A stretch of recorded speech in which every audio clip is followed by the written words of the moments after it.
يا أيها الناس اتقوا ربكم الذي خلقكم من نفس واحدة وخلق منها زوجها وبث منهما رجالا كثيرا ونساء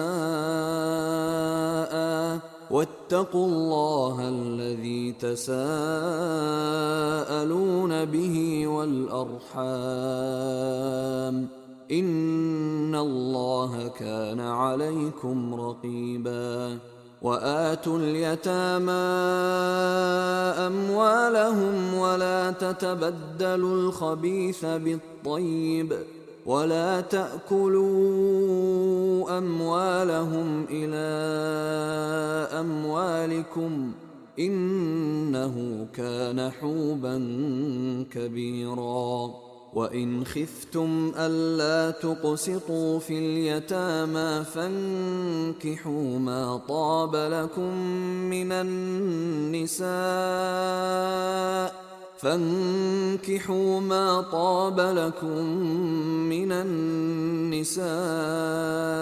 مثنى وثلاث ورباع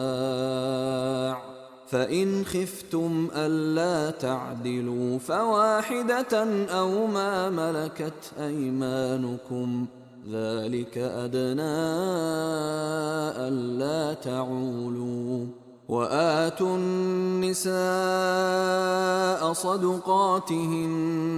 نحلة فإن طبن لكم عن شيء منه نفسا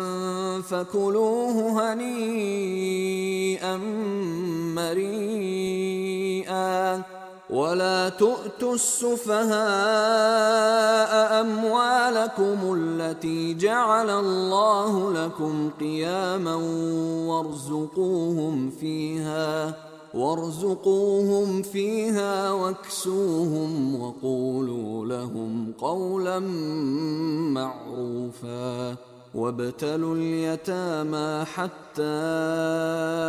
إذا بلغوا النكاح فإن آنستم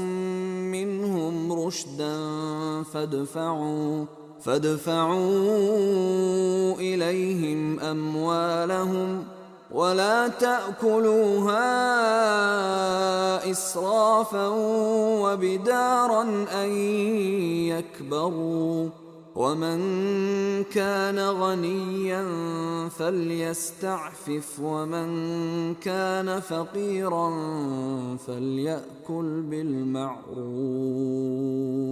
فإذا دفعتم إليهم أموالهم فأشهدوا عليهم وكفى بالله حسيبا للرجال نصيب مما ترك الوالدان والأقربون وللنساء نصيب